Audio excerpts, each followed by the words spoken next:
નમસ્કાર મિત્રો, form of India YouTube ચેનલમાં આપ સૌનું હાર્દિક સ્વાગત છે। તો આજે આપણે વાત કરીશું સૌથી બેસ્ટ અને સૌથી મોટી ભરતી વિશે, જે છે 39,481 જગ્યાઓ માટે। અને સૌથી બેસ્ટ વાત તો એ છે કે આની અંદર ધોરણ 10 પાસ કરેલા તમામ વિદ્યાર્થીઓ એપ્લાય કરી શકશે। એટલે કે જનરલી જોવા જઈએ ને તો બધા જ લોકો આની અંદર એપ્લાય કરી શકશે। અને આ ભરતી સ્ટાફ સિલેક્શન કમિશન દ્વારા બહાર પાડવામાં આવી છે, જેની અંદર narcotics control bureau, ITBP, BSF, CISF, SSB એટલે કે સશસ્ત્ર સીમા બળ, CRPF central reserve police force, Assam rifles અને એસએસએફ મિનિસ્ટ્રી ઓફ હોમ અફેર્સ, તો આ બધી જ જગ્યાએ ટોટલ 39,481 જગ્યાઓ માટે ભરતી કરવામાં આવશે। તો આ ભરતીની ટોટલી ડિટેલ્સ આપણે આ વિડીયોમાં કવર કરીશું, તો વિડીયોને એન્ડ સુધી જરૂરથી જોજો, કારણ કે આની અંદર જો કંઈ પણ તમે ભૂલ કરશો તો તમારા સિલેક્શનમાં પ્રોબ્લેમ આવી શકે છે। અને ધોરણ 10 પાસ કરેલા તમામ મિત્રો સાથે શેર પણ જરૂરથી કરજો। તો સૌથી પહેલા આપણે જોઈ લઈએ કે આની અંદર ટોટલ જગ્યાઓ કઈ પોસ્ટ માટે કેટલી છે। અહીંયા તમે જોઈ શકો છો ફોર્સનું નામ છે, ત્યારબાદ મેલમાં અને એમાં પણ કેટેગરી વાઇઝ કેટલી જગ્યાઓ છે એ પણ તમે જોઈ શકો છો।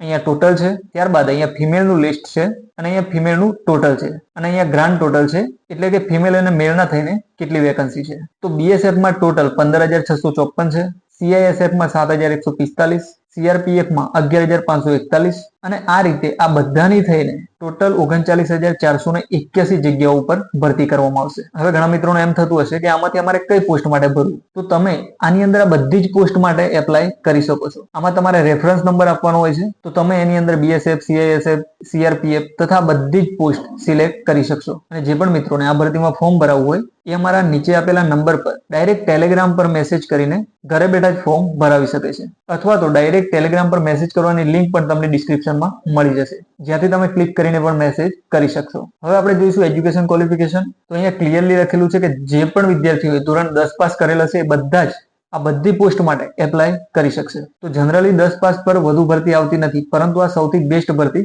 કહી શકાય। અને આમાં જો પગાર ધોરણ જોઈએ તો પે લેવલ 1 ની અંદર 18,000 થી શરૂઆત થશે, અને પે લેવલ 3 જોઈશું તો 21,700 થી પગારની શરૂઆત થશે। તો સેપોઈ સિવાયની દરેક પોસ્ટને 21,700 થી પગારની શરૂઆત થશે। હવે જો આપણે ઉંમર મર્યાદા જોઈએ તો અહીંયા 18 થી લઈને 23 વર્ષના તમામ ઉમેદવારો એપ્લાય કરી શકશે। અહીંયા તમે કેટેગરી વાઇઝ છૂટછાટ પણ જોઈ શકો છો, અને જે ઉંમર છે એ 2/1/2002 થી લઈને 1/1/2007 વચ્ચેની તમારી બર્થ ડેટ હોવી જોઈએ। હા, જો તમે એસસી એસટી કેટેગરીમાં હો તો 5 વર્ષની છૂટછાટ છે, ઓબીસી માટે 3 વર્ષની, એક્સ સર્વિસમેન માટે 3 વર્ષની, અને બાકીનું તમે જોઈ શકો છો। તો આ રીતે ઉંમર મર્યાદા છે। ત્યારબાદ જો આપણે એક્ઝામિનેશનની વાત કરીએ તો આ કોમ્પ્યુટર બેઝડ એક્ઝામ રહેશે, જેની અંદર 80 પ્રશ્નો હશે અને એક પ્રશ્નના 2 માર્ક રહેશે। તો ટોટલ 160 માર્ક્સની પરીક્ષા રહેશે, જેની અંદર પાર્ટ એ, બી, સી અને ડી એમ 4 પાર્ટ હશે, જેમાં પાર્ટ 1 માં general intelligence and reasoning, part B ની અંદર general knowledge and general awareness, C ની અંદર એલિમેન્ટરી મેથેમેટિક્સ, અને ડી ની અંદર ઇંગ્લિશ અને હિન્દી। તો અહીંયા તમે જોઈ શકો છો દરેકમાં 20-20 પ્રશ્નો રહેશે, અને દરેક પાર્ટના 40-40 માર્ક રહેશે। તમને ફક્ત 60 મિનિટ આપવામાં આવશે, અને તમારે 80 પ્રશ્નો કવર કરવાના રહેશે। જો આપણે આની અંદર રનિંગ જોઈએ તો મેલ માટે 24 મિનિટની અંદર 5 કિલોમીટર કમ્પ્લીટ કરવાના છે, અને ફિમેલ માટે 8.5 મિનિટમાં 1.6 કિલોમીટર કમ્પ્લીટ કરવાનું છે। હવે આ જે નીચે છે એ લદ્દાખ રીજન માટે છે, એ આપણે લાગુ પડતું નથી, આપણે આ ઉપરનું ખાસ યાદ રાખવું। જો ચેસ્ટની વાત કરીએ તો 80 સેન્ટીમીટર તમારી ચેસ્ટ હોવી જોઈએ, અને તમે 5 સેન્ટીમીટર સુધી ફૂલાવવા જોઈએ। આની અંદર જે એસટી કેટેગરીના વિદ્યાર્થીઓ છે એમને થોડી છૂટછાટ મળશે, એમને 76 સેન્ટીમીટર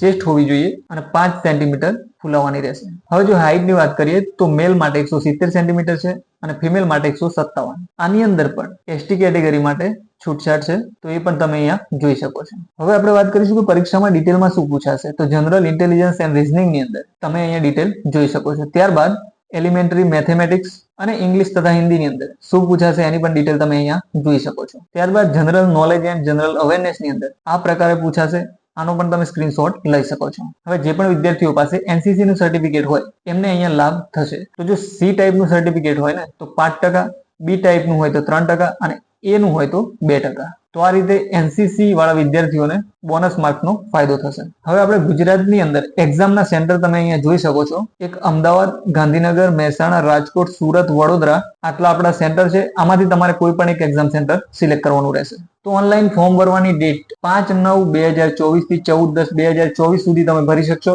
અને લાસ્ટ ડેટ છે 14/10/2024। ઓનલાઈન ફી તમે 15/10/2024 સુધી ભરી શકશો, અને તમે ફોર્મની અંદર કરેક્શન 5/11 થી 7/11 સુધી કરી શકશો। આની આની અંદર એક્ઝામ આવશે જાન્યુઆરી ફેબ્રુઆરી 2025 ની વચ્ચે, તો ત્યાં સુધીમાં પ્રિપેરેશન કરી લેવું. આની અંદર એપ્લિકેશન ફી જનરલ, ઈડબ્લ્યુએસ અને ઓબીસી કેટેગરી માટે 100 રૂપિયા છે.